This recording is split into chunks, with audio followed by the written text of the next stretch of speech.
Hey, it's me, Max. Welcome to Stitch of Fate, a Vampire the Masquerade V5 podcast. Since we'll be portraying vampires who have left their mortal lives behind, expect there are gonna be bad things that deal with difficult themes and content meant for an adult audience. This content may include, but is not limited to, body horror, murder, gore, extreme emotional situations, and graphic images. Remember, don't hold those actions against the players, just the character. Take care of yourself, and take a break if you need it.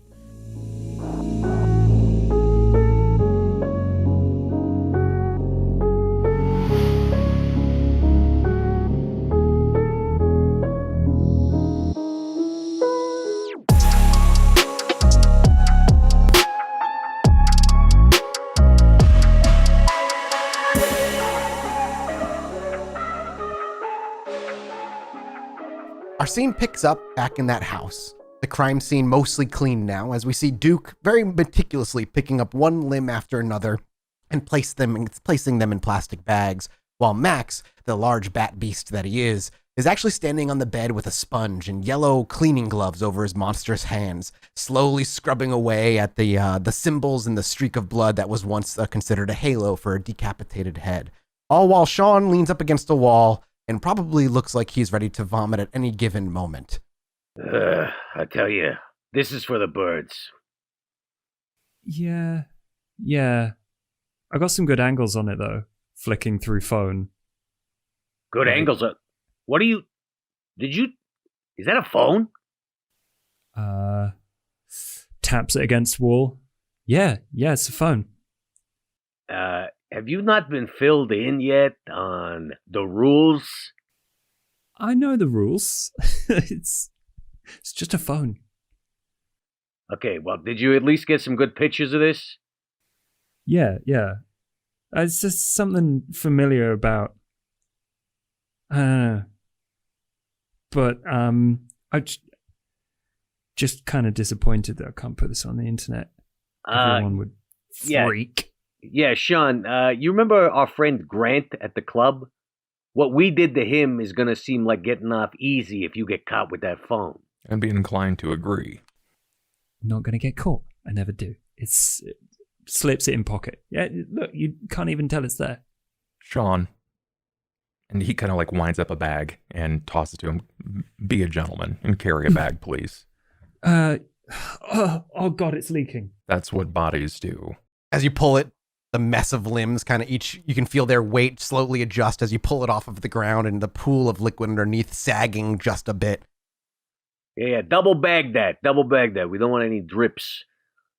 And I'm going to take all the bedclothes, put them in a separate bag. Going to look around to see if there's maybe some sheets in a linen cupboard or something like that. Yep. You seem to be struggling, Shaun. It's like it's your first time seeing a body.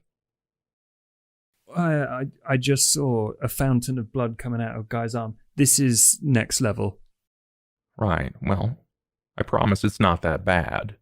You see, we've discovered them after their death.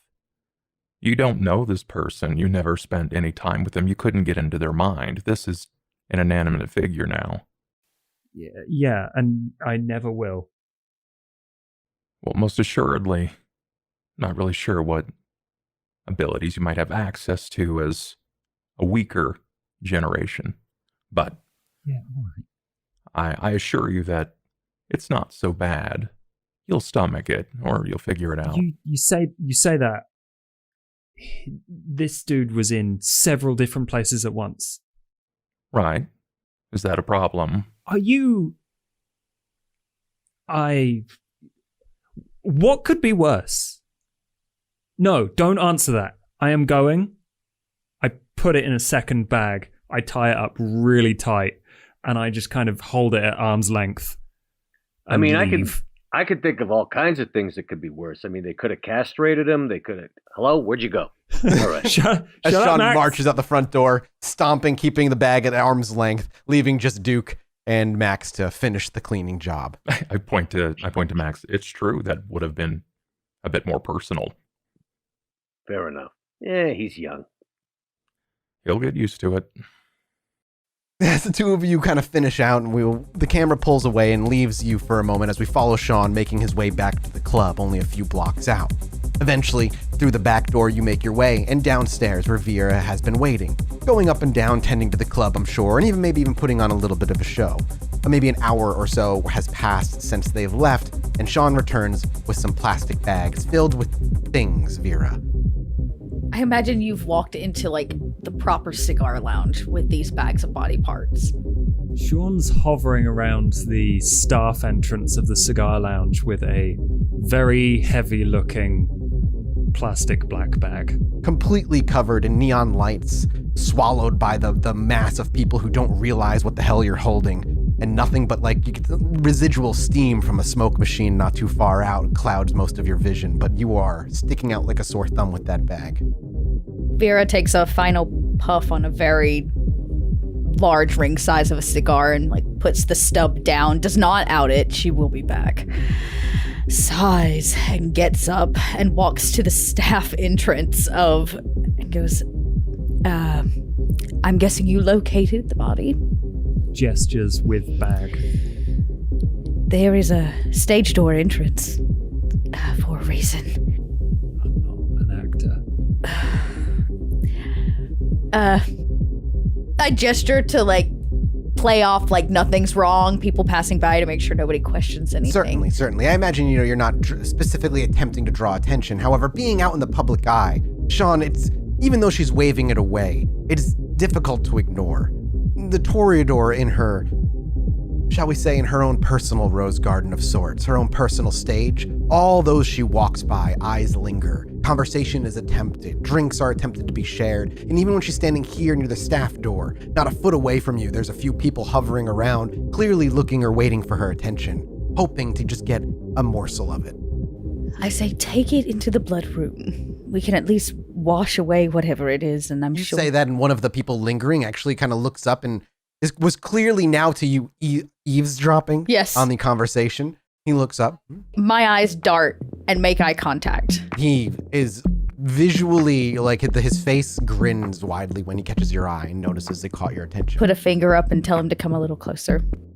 He quickly peels away from the rest of the crowd, closing that 1 foot gap, and immediately comes up. He's like, I didn't think you'd ever pass. The way you move Stop is just... speaking. Move along. If I catch you eavesdropping in my general area again, you don't get to come back. You're not using any of your abilities, I Nope, imagine? I am just simply giving him telling a strong... You're looking to intimidate. Manipulation, intimidation, please. Okay. As he may have picked up on something you didn't want him to hear about. It didn't necessarily mean it's a masquerade breach, but hey, blood room could mean anything. Yeah, it could be. I mean, maybe that's where he actually really wants to be. We don't know. Yeah, No exactly. judgment. No judgment from Vera. Would you say that her looks would qualify as the bonus die on this? You're dressed up like... Are you dressed up like you would be like when you're performing a show, or are you more dressed up? No, I would say she probably hasn't performed tonight, so she is in her best. Certainly. I don't know. That's a tough question. Would your attire help intimidate? I guess that I'm actually going to leave that up to you. Are you dressed more seductively, or are you dressed more business forward? Well, I would say that her shoulder pads always come to a point. So she's just a smidgen. That's +1 right Yeah, there. she just she gives off the air of like dangerously beautiful. Okay. I will accept in this moment a +1. Your little specialty of what it was. Okay, can't intimidate, but I can manipulate. 4 successes are, as you kind of speak these words very dryly, plainly, and with no air of any flowery language or pretense behind it. You watch as his eyes go from eager to speak with you to as it slowly melts away to what seems to be confusion, anger, and then immediately followed by what you could feel as maybe even a little fear. And he quiets his mouth. Clearly he enjoys spending nights here, and he just kind of takes that as his hint takes a big gulp of his drink and then starts drinking the one he was holding for you and turns to walk away, disappearing into the crowd. Shaun just looks at her like, I have no idea how you do that. Stand up straight for one. Why? And on that, you kind of push him towards the blood room. Take it out of here. Make your way downstairs. After that encounter and you make your way into the basements, that's around the time Duke and Max also return from finishing the cleanup, replacing the linens, washing the walls, and all that nonsense until you kind of all congregate serendipitously at the same time back into the blood room with trash bags of new fun toys and bits. Well, it was rather a mess. And you cleaned it up and put it in little trash bags. Yeah, well, Duke decided to get a little hands-on with the evidence, so to speak, so I thought it best not to leave it there. What did we learn? Double bagging it doesn't work, and shows that my hand is covered in this guy's blood. As you, nonchalantly plop the bag in front of you, and it does land with a rumbly plop. Splats everywhere. We also discovered that Shaun is a bit of a germaphobe and probably has a mild issue with things outside of blood. It's not like that. I'm used to it now, but murder, bit more than I can handle.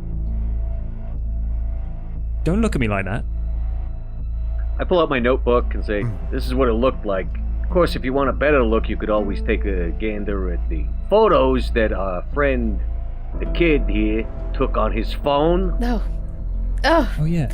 Yes, Yeah, I would love to see these photos. I walk over and oh man, I walk over and bridge the distance, and I grab the hand that's got blood all over it, and I lick your hand.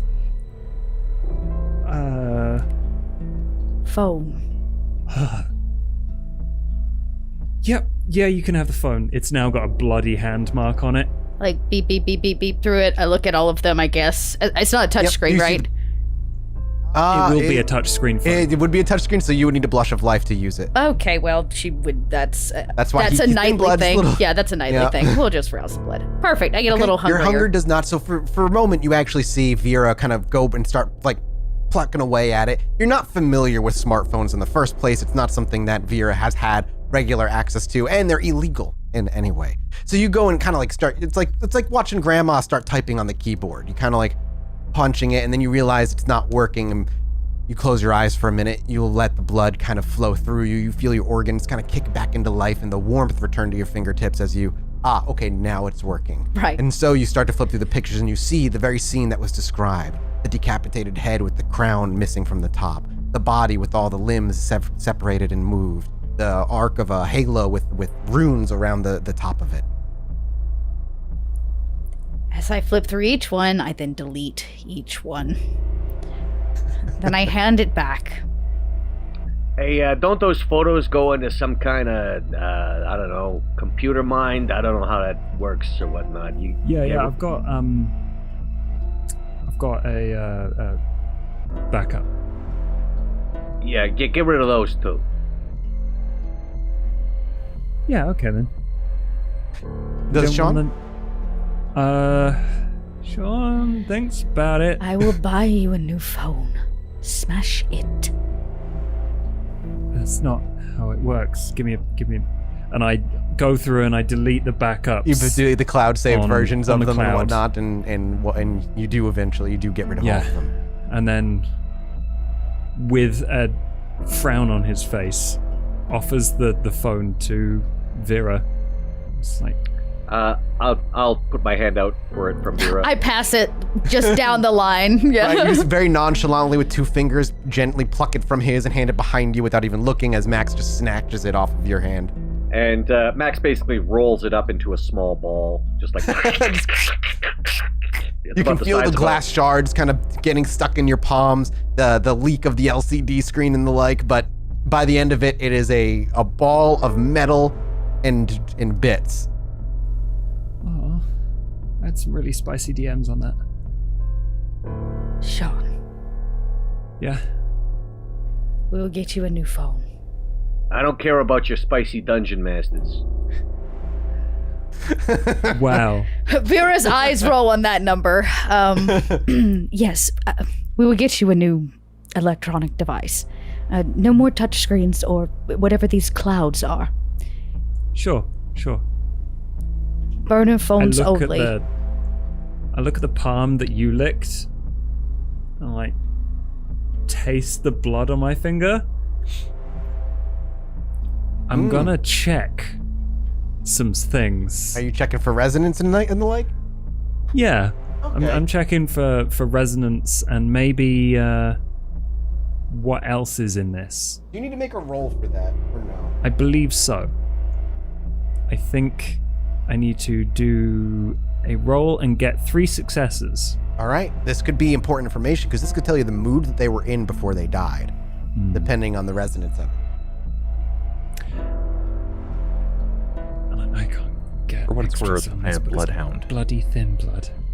You could if you want to use a willpower point, that's you rolled a pool of 3 dice, 2 were successes, 1 was a failure, and it's not a hunger die. So you could use a willpower point and re-roll that 1d10. I'm going to, because if I get this, I can get a world of information from this blood.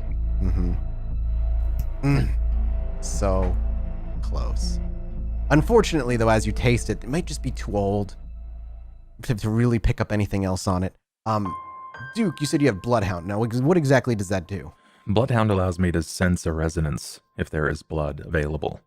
And can you, through smell, must you roll against a particular difficulty, I'm assuming? I believe so. Yeah, it's Resolve Awareness, test difficulty 3.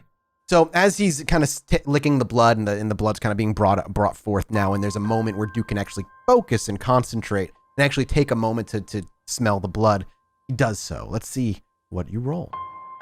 4 successes. With 4 successes, now that you take a moment, there's this is the gift of being kindred. You can savor emotions in ways that you couldn't before when you were mortal. Sure, when you were alive, you could tell by the way they screamed or their contorts on their face or the way they fought. But here, the kindred, you have the gift of being able to tell simply by reaching the core of their life force, their blood. And as you take a smell, it's not as sharp as one who might have been afraid at the time of death might be. It's in fact a much duller smell of the smell of like copper and metal. So much so that you believe it to be phlegmatic. He was calm or lazy or otherwise unaware of what was about to happen. And while it was happening or it was too fast to happen, that mood never changed. They were at peace. Would it be safe to assume that they could even have been resting? It's a possibility. Phlegmatic definitely would sit within the sleeping, resting category.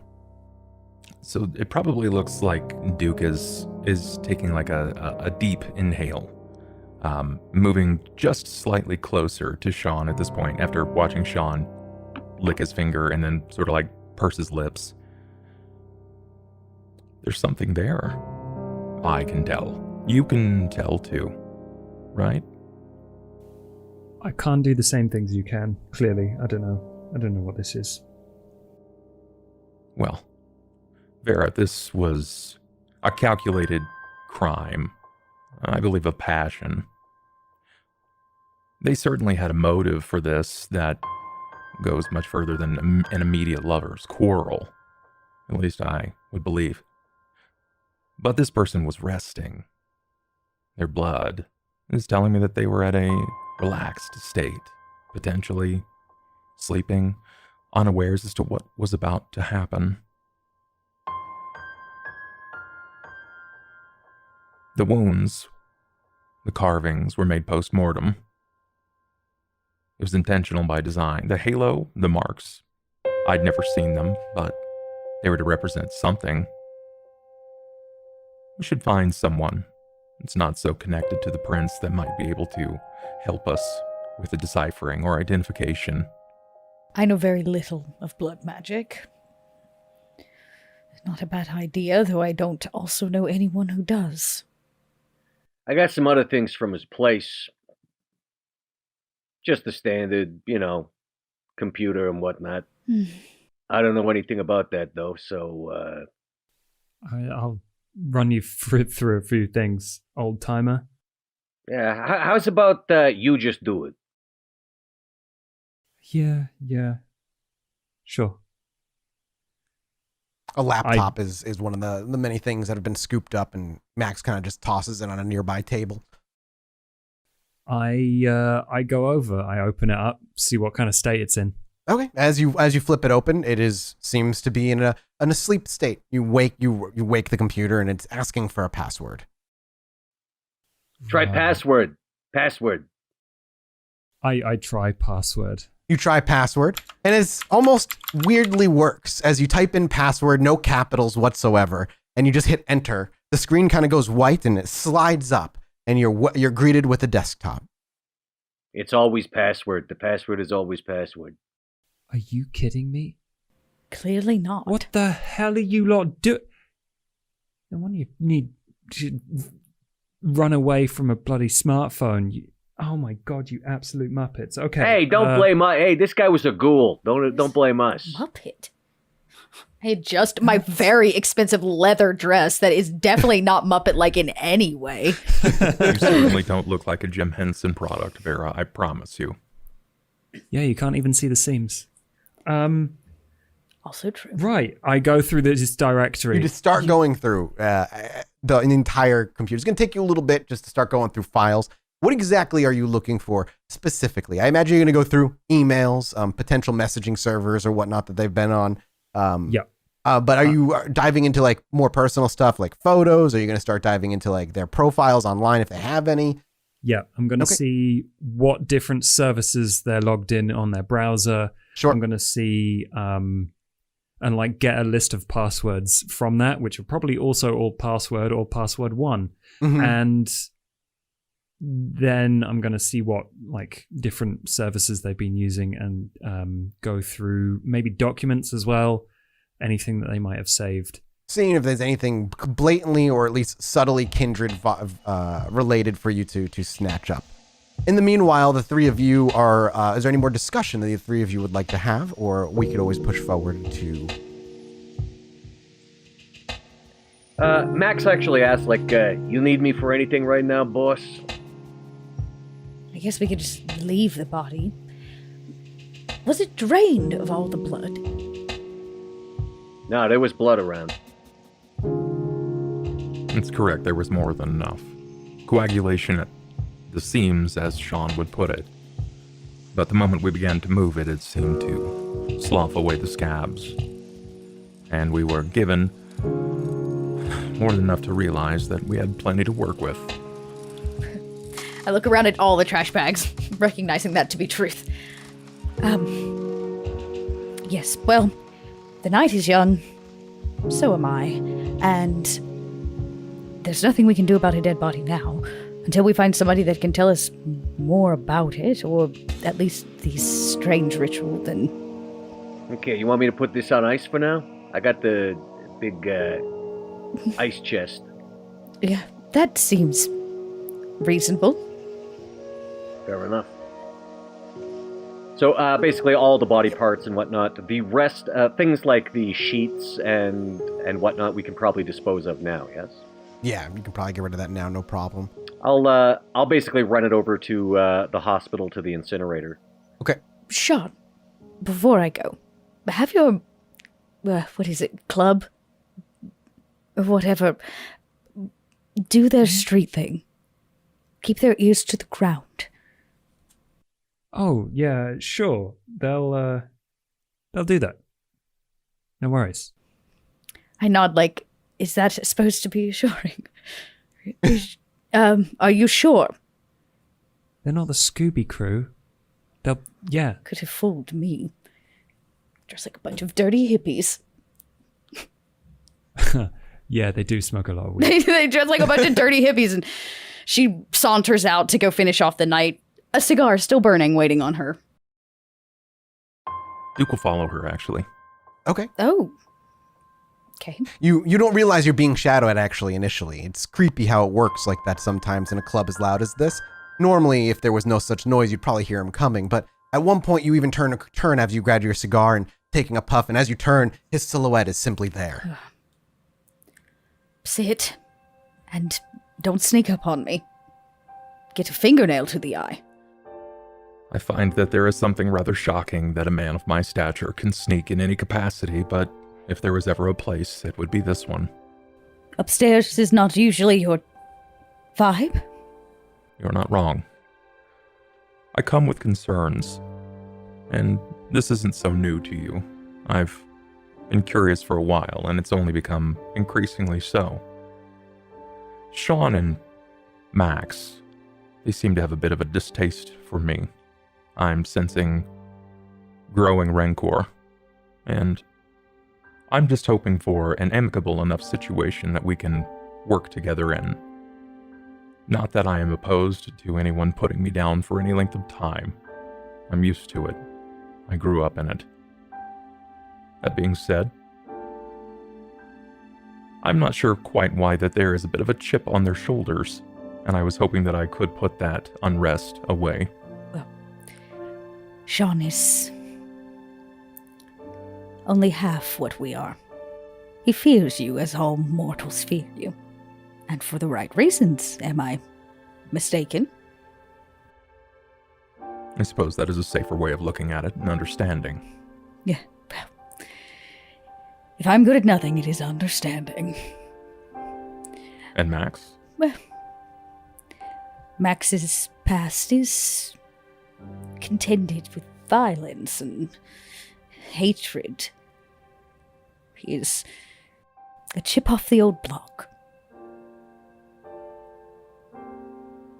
I can understand. But I do not hate Max. I do not believe he hates you. But it is hard sometimes to stare into the face of something that may remind you of who you are. I've accepted for a long time that I'm a monster. Long before this life. Staring at Max is, well, when he's visible, it's not so different. We all come in different shapes and sizes, but I'm not ashamed of who or what I am, and I'm not so sure of what it is about me that would remind him of anything. Well, unfortunately that is not mine to tell, Duke. But in proper tongue, I will tell you that his relationship with his sire is difficult. And Duke, not that I have any means to fear you, but you are rather difficult. Am I? In certain ways. You are as stubborn as a brick wall. And somewhat distastefully placed. All the time. It is wonderful. I've always understood as such. I just hope that my placement isn't so distasteful going forward for everyone else. Duke, you worry too much about what everybody else thinks. It is a safe standard, and it allows me some healthy skepticism for understanding whether or not they choose to turn upon me. I stopped worrying about other people a long time ago. And look at me now. You're here because I want you here. Max is here because I want him here. He's a good business partner. And has never failed. And, well, Shaun, has his place.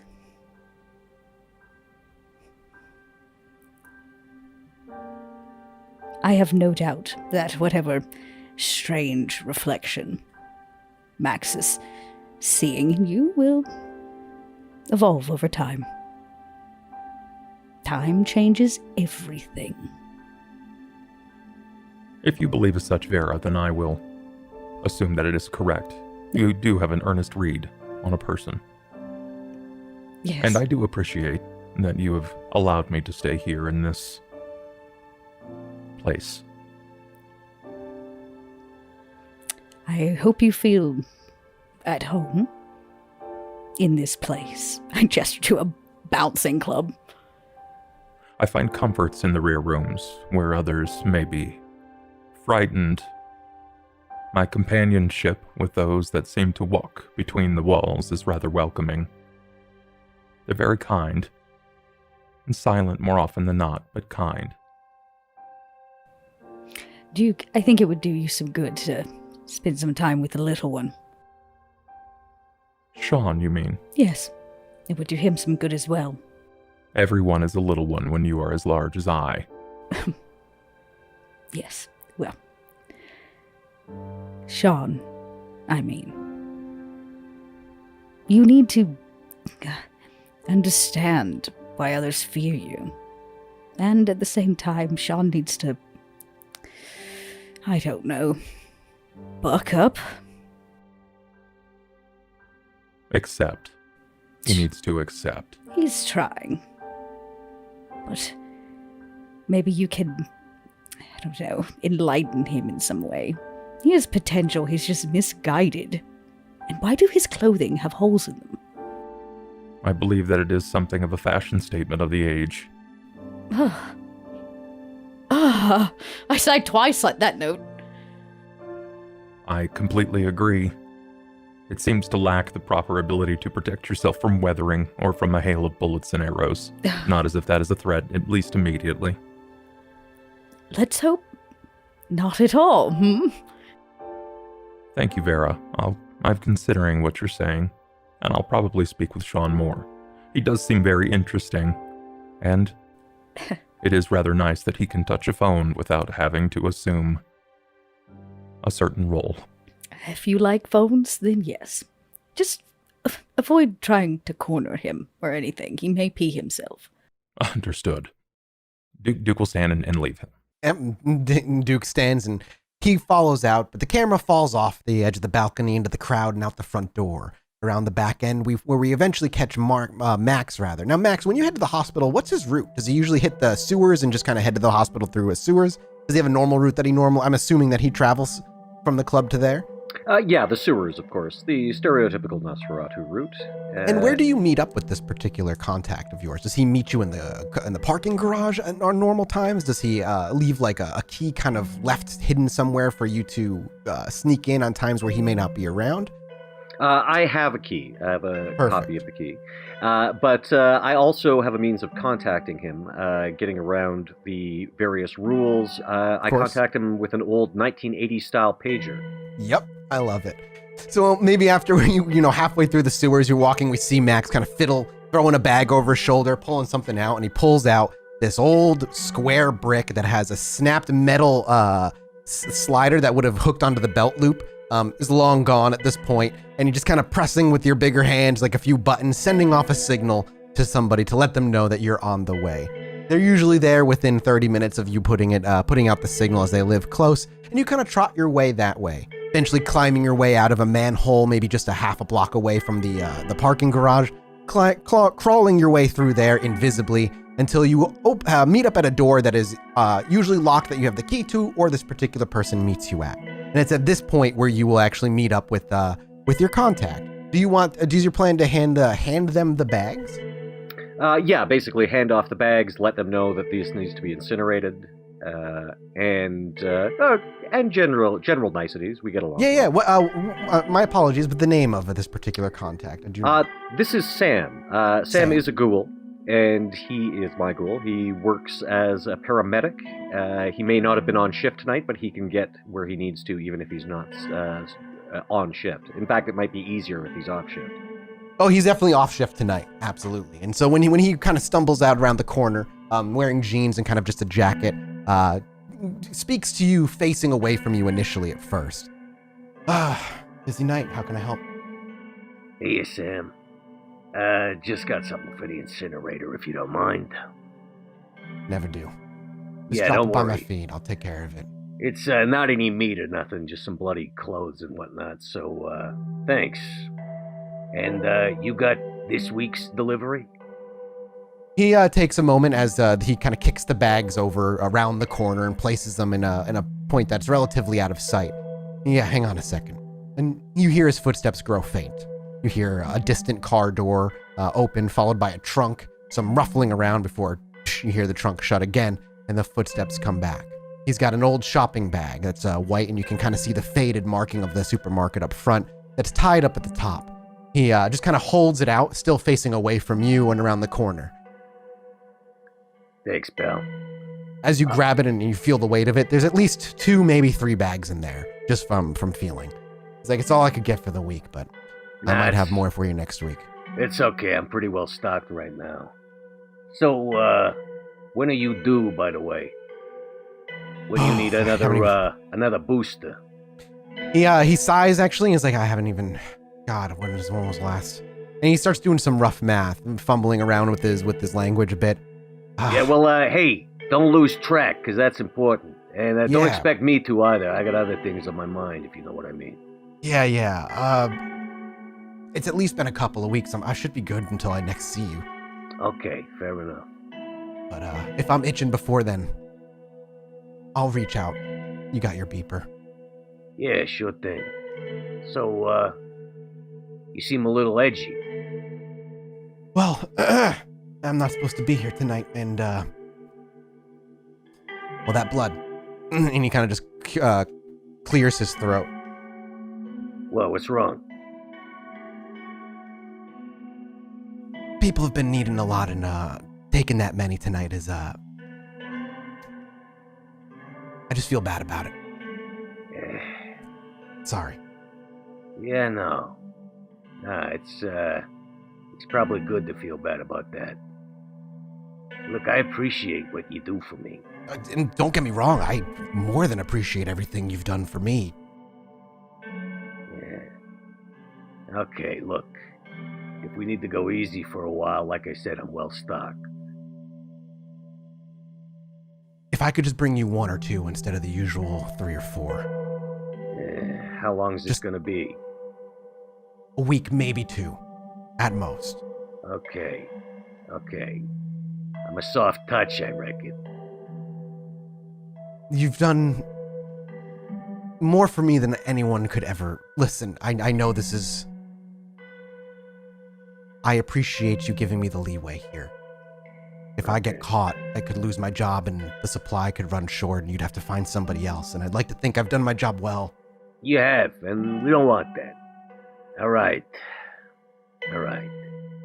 Just make sure that stick gets burned, right? Yeah, I'll take care of it, sir. Not a question. Just...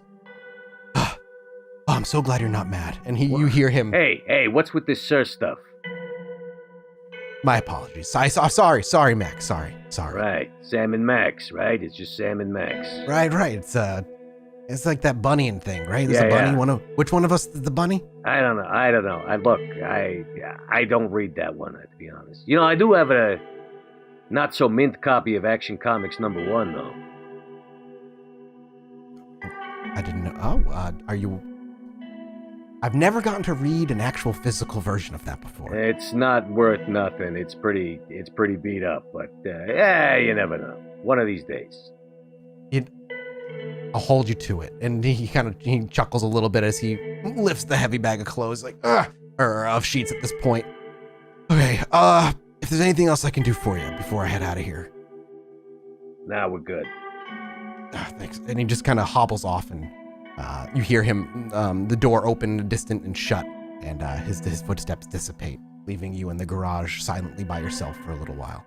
I hope this works out. And with that, you start making your way back to the club. Eventually, Shaun, you finish going through the entire computer, having discovered a few things, but not too much. 2 of them, however, I imagine have gotten your attention. Oh, yeah. He's scrolling through the Windows listing of all the photos. As you're going through the photos, you actually hear the back door open and shut, and the obvious footsteps of Max. What the fuck is this? Max! Yeah, I'm right here. Max! I'm right here. I can hear pretty good with these big ears. What? Yeah. I can see that, but take a look at it. This is your job, right? Making sure this place is proper safe, including me. I hope that includes me because I'm pretty fond of me. And I like you, man. I don't want to accuse you of not doing your job properly. You're a big guy. Yeah, okay. Hey, my job is not making sure things are safe. My job is putting the people who make it unsafe out on the street. then either someone did that job for you, or you got some new knees to break, because look the fuck at this. And I show you a couple of pictures side by side of the outside of the club with me going in the front door. And like, coming out the front door in another. What? Yeah. What Yeah, I'm what am I looking at here? Yours truly at the wonderful abode of our gracious hostess Vera. And did you know about this? With did I know that you came into the club? No, the photos. The person that took the photos. What? Wait a minute. Where did you get this?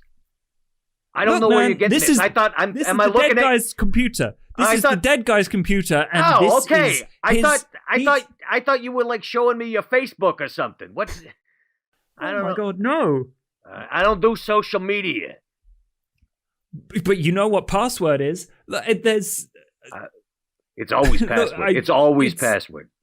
Okay. What? And okay. All right. So this is all because of you. There's photos of you on the dead guy's computer. Here, not taken by me, would have gotten a way better angle. This is creepy. This is Duke level shit.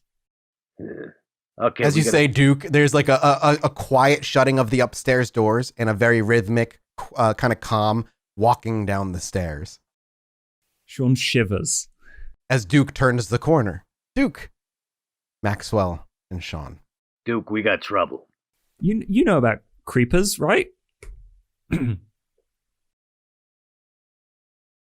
I suppose I might. Somebody has the kid on the surveillance.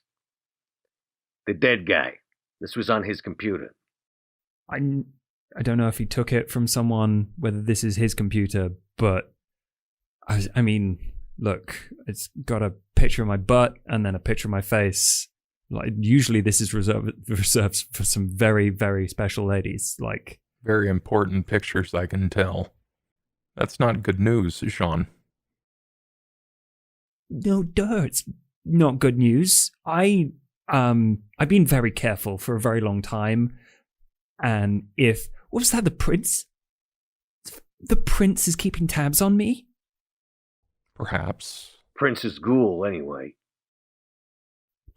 I like tear off part of my shirt accidentally as I move aside the material to show, like, on my left, just above where my heart would be, an ankh burnt into my skin that somehow remained there. I'm like, they're already keeping tabs on me. What? Like, this is... Why would they do that when they already know I'm here? They know where I've been. Wait a minute. When were you going to tell us about this? I don't know. Watch him, Duke. Don't let him go normal. nowhere. Don't let him go nowhere. That's fine. It was normal. For him. I gotta have a word with Vera. Larson said that. As you try to plead your case, Max walks away, and Duke simply says, "Not a problem, I have some words for him anyway," and he steps forward to ensure that you do not move. Max goes up the stairwell, but the camera will linger downstairs first. Duke cutting in as Shaun desperately pleads his case. Shaun, I have to be clear, I don't care that you have a scar.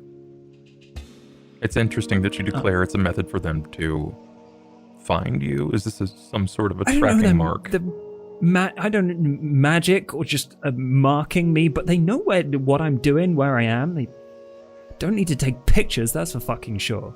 Well, if the prince is well aware of where you are and they can locate you rather swiftly, then perhaps the ghoul is operating with another individual. I don't know. I'm just trying to do my thing.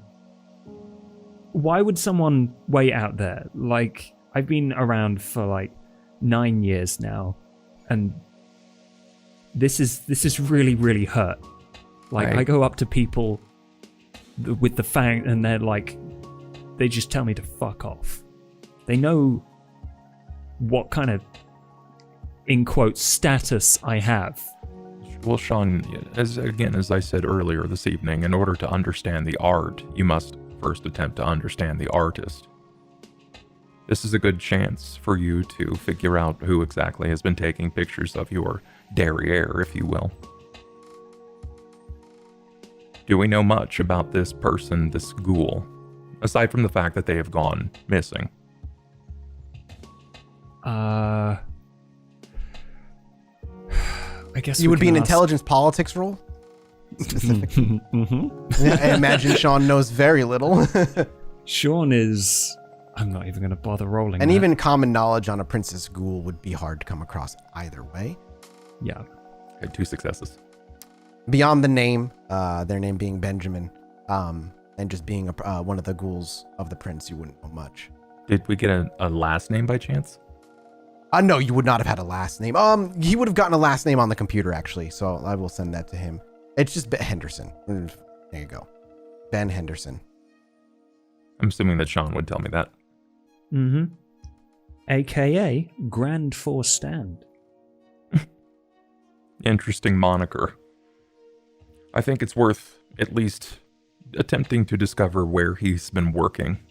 Does it say anything about a day job? There's, this is basically clean. I think he knows about as much about social media as Very well. Max and Vera. We can always knock on the door of the prince himself. I'm not going near that. Well, why not?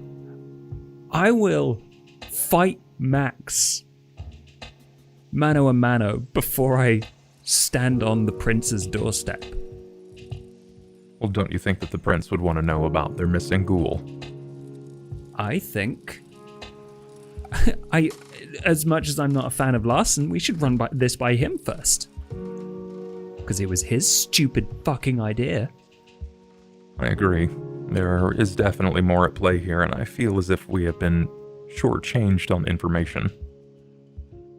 Shaun, if I can bend your ear briefly for a moment on topics outside of this. Yeah, of course. I understand that I make you uncomfortable. I'm glad you can see that. I'm hoping that there is a method for us to make amends to this. I understand as well that merely just being in my company is probably going to make that a little worse, but I want you to understand that that is not the case. I'm hoping to be a boon to you simply by existing in the same space as you. This was Vera's recommendation. Yeah, well, that starts to make a bit more sense. I'm really appreciative of that.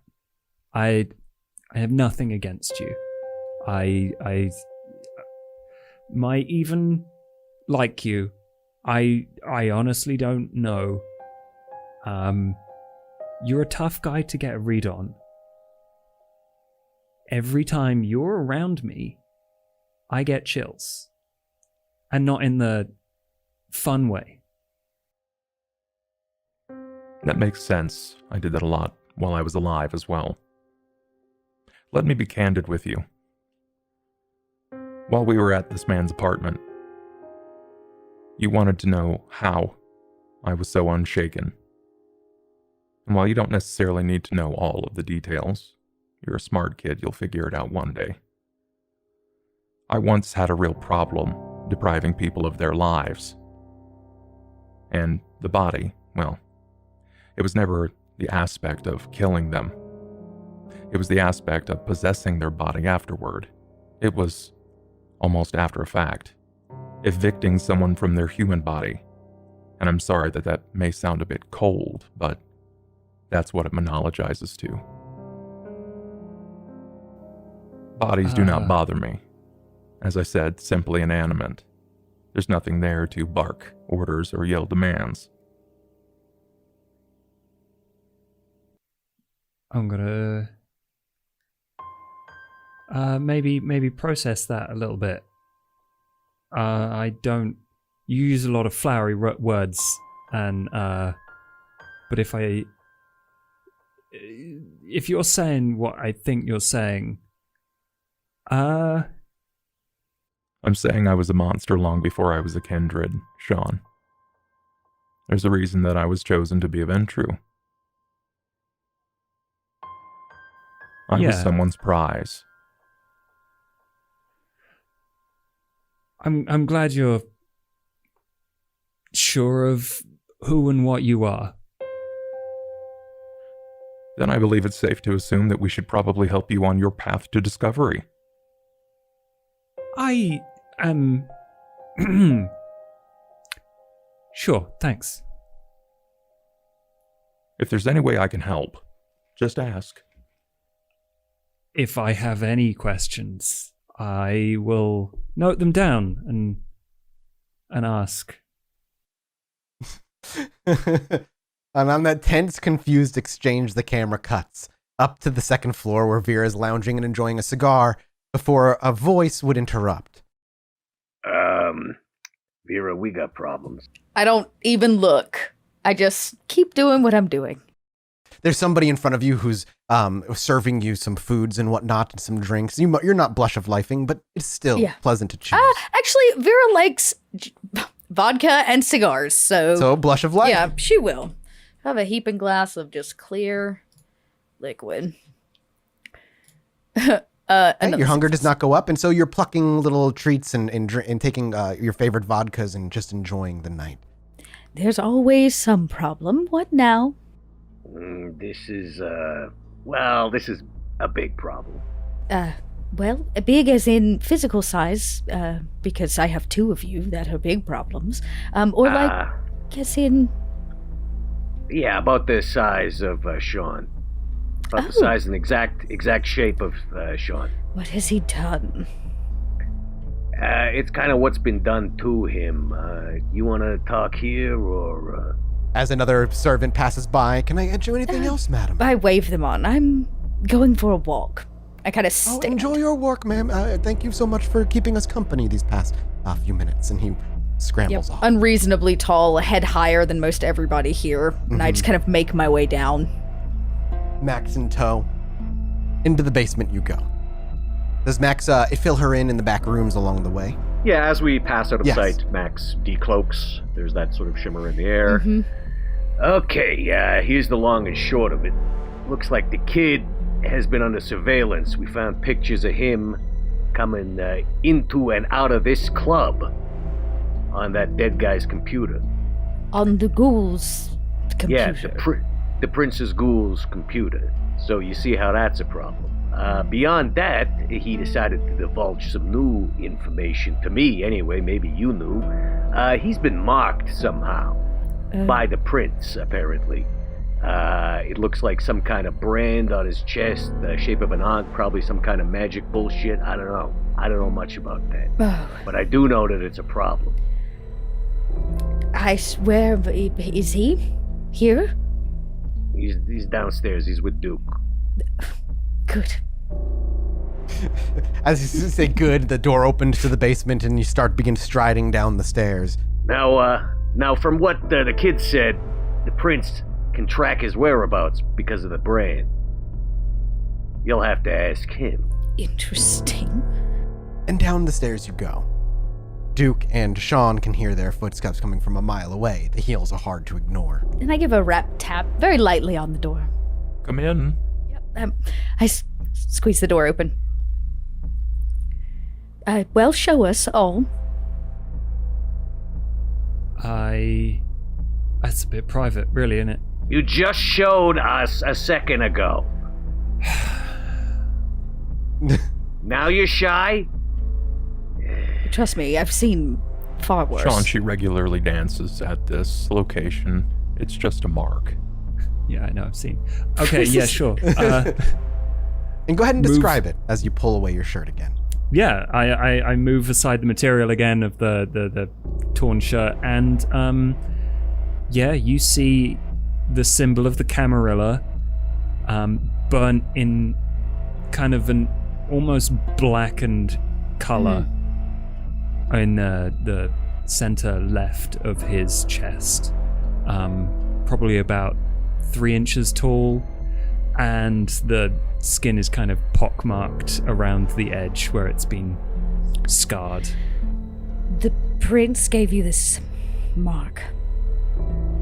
Yeah, and they said they'd keep track of me because blah blah blah, weak little POS, blah blah blah, not as good as us, blah blah blah.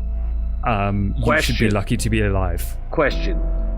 Did they say POS or did they just say piece of shit? You know, I was mostly crying at the time, so I can't remember. I'm gonna go out a limb and say that they actually said piece of shit. I'd be inclined to agree. Shaun, Is that... Yeah? he can track you with this, and you did not feel it advantageous to let us know. Well, normally, people tend to shy away from other people, and I really didn't want to piss any of you off because everyone was like... You pissed us off now! Normally. Well, we are not normal, or people. Yeah, that's why I didn't want to piss you off. But you do recognize that in your fault of keeping it from us, you have, in fact, pissed us off. I recognize that now. Yeah, it's, Larson said it was normal. Oh, the branding is not the problem. What? The brand, that is, in fact, normal. You must be marked as a thin blood. It is the tracking part that is of great interest. Don't ask me. I don't know how it works. Obviously. But besides that, you're now part of this great murder mystery. Yeah. Right? Why would the prince's ghoul be tracking you? Ask him. As you point to, Bags of blood and guts. There's no way that you've worked with him in any capacity in the past, is there? I think I saw him once, but no. Did you give him a bad batch of drugs, you or your cronies? No such thing. But more importantly, I don't sell to your kind. So, because it sort of defeats the point, right? So, unless it's like way down the chain, I have no control over that. Ghouls are not our kind, Shaun. They can still get high from taking drugs. Not seen him. I'll ask the crew, but I really, really doubt it. Then there was a personal vested interest. Did you sleep with one of his lovers by chance? I mean, maybe. Ugh. Hey, I want to make one thing clear. Okay, they are not the crew. We are the crew. They are at best the bunch. I thought we were the pack. Yeah. We're the Drac Pack. But this is Yeah. our crew. We're the crew. And Just so there's I'm no in it for the long confusion. haul. When you refer to those No. guys, you call them the bunch. Yeah, sure. Shaun. Stop speaking for a moment. And I imagine that I'm like pacing, kind of like trying to think all of this through. Phil goes, I don't know much of blood magics, but I do know that there are ways of, say, locating people. And blood is necessary for such a endeavor. Vera, I do books for a local Tremere. I keep their business safe and tidy. They feed me. Glad to know you do in fact feed. So, someone went to the ghoul so that they could track the prince. Perhaps. And still doesn't explain why the pictures of Shaun were on the computer. Maybe they are not related. Maybe they are. I only care about keeping the prince safe, because when the prince is safe and done by us, then we get ours in the end.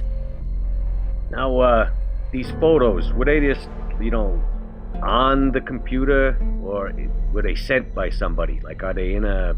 They were part of they were on the computer. There were basically no emails. Like, Were there photos of I others? No, it's just like they bought this for one job or something. It's really weird. This is not a personal computer. This is like a work computer. There's at best account confirmation emails. Wait. That's what we got. There's more than one kind of computer? Personal, such as Yeah. recreational, and then for business, yes. Okay, all right. Yeah. It is my understanding it has something to do with taxes. Duke handles that. Yes, that's correct. Now, I think we should ask the Tremere. And if I'm not mistaken, we could also maybe run a little background check on whoever this was. And I gesture nonchalantly to the bags of body parts. Oh, you want a name? It's Ben Henderson. Yeah, wonderful. His name means nothing if I don't know who and what he did. Say before he was a ghoul Take of the photos of me woods. like a creeper. You know you like it. Stop it. Yeah. Duke, how well do you trust this Tremere? I trust no one outside of this immediate coterie. In fact, there are times that I don't trust either of you. Smart. But Right. you know how we operate. Everyone deals in favors and boons, and blood communicates widely. Yeah, but if we take this Tremere something involving the prince's ghoul, how confident are they not going to immediately blow the lid on this? There is value in information, Max, and this would be relatively high in value from my immediate understanding. Sure, but how high is the risk? Suppose it comes to the level of boon that we offer them. What does your Tremere friend dabble in? They are part of the chantry, obviously, and they're lower rung on the chantry. They're not like a higher up or a particular the regent of the chantry as such. But I mean, depending on what task you're looking to get done, even if they can't do it specifically, if there's enough reason for them to chase higher up the ladder and get others involved. But beyond that, you wouldn't know, because the Tremere keep their magic under lock and key. They simply offer you answers and offer you help in turn for when you need it. And the Chantry would say he is in good standing currently with the Camarilla. Oh, certainly. Great. The Chantry Just make works sure there's with the nothing Camarilla funky directly. there. Okay. Well, the Chantry, I'm sure, would want to know if there was a, say, difficult problem. I believe that they would have a vested interest in understanding why a man would have been half decapitated, his limbs removed, and a halo drawn on the wall. They might be able to immediately identify what the text was as well. Yeah, well, maybe don't show them the photos. I was hoping that we might be able to communicate it in a drawing form. Yeah, well, we got one of those. Well, I would say that maybe you should visit the Chantry. There's no reason for us not to be transparent, especially when it seems that the prince's life could be compromised. Maybe we should let the prince know? Precisely. You are coming with me. No, I'm not going to the prince. I'm sorry, we'll start over. You're coming with me. Let's go, kid. Come on. Duke, Max, why? Max, Help me. maybe you could visit the Chantry. Get some information. I trust that Max will not let them in on too much, and Duke, you speak their language. If I'm being completely honest, they will likely not let Max indoors. I wouldn't think so. Reasonable, but Max will be there to help nonetheless. Max, if that is okay with you, I would happily vouch for you. Fine, vouch your way.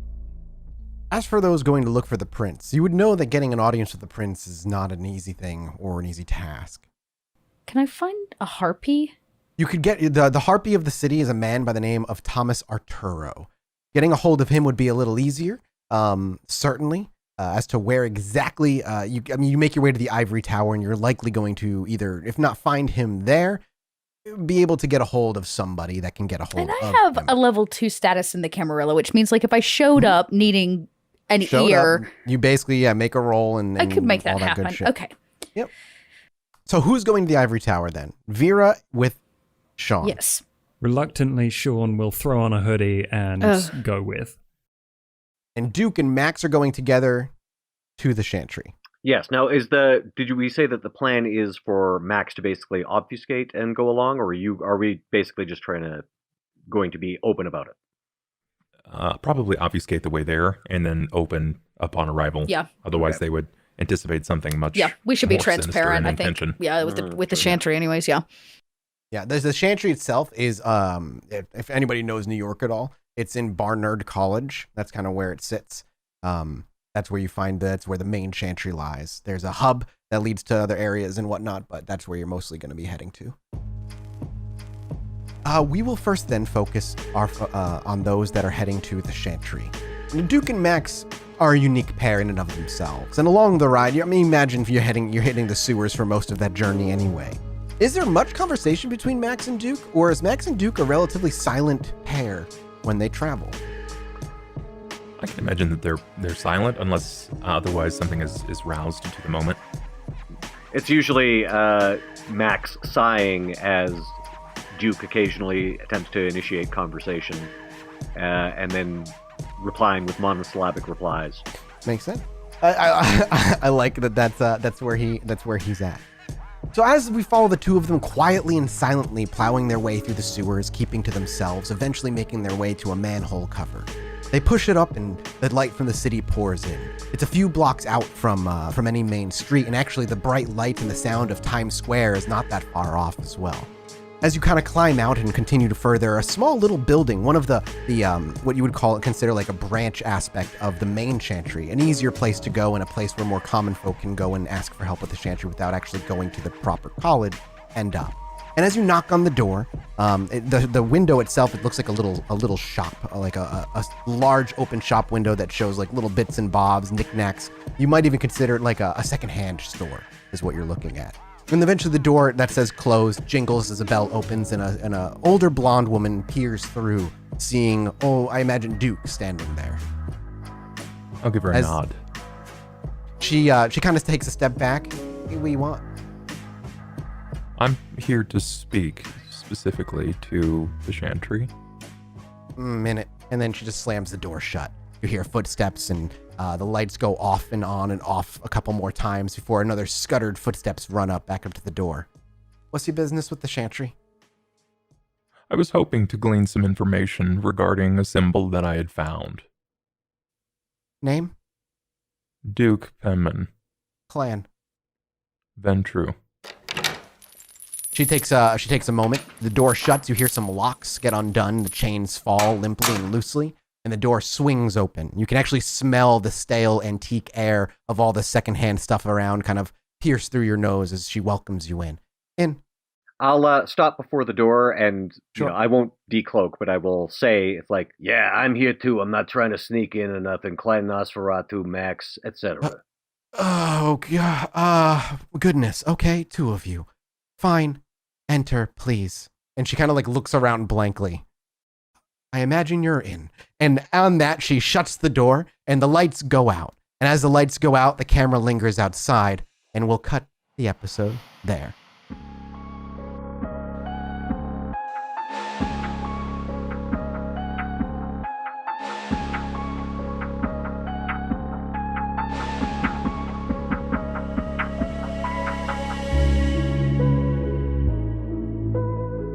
Special thank you to Kimberly and Shaun Casey for sponsoring this podcast. Stitch of Fate wouldn't be possible without your incredible kindness and support. You sure know how to rouse our blood.